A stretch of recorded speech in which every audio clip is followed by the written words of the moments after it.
Hi, I'm Antoine, CEO and co-founder of Hublo. I actually attended the Wagon a while back in batch 18, and this is where it all started.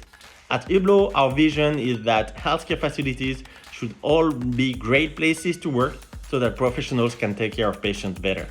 And to contribute to this, our mission is to empower healthcare facilities with transformative digital solutions for exceptional people management. We started with a short-term staffing solution that is now used by more than 3,000 hospitals and nursing homes across France, Germany, Spain, Belgium, Switzerland, and more than 700,000 healthcare professionals.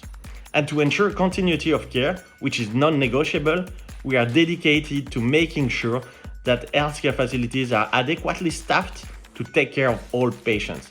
We are 200 people today, but still at the beginning of our journey to help transform the healthcare system with very exciting times ahead.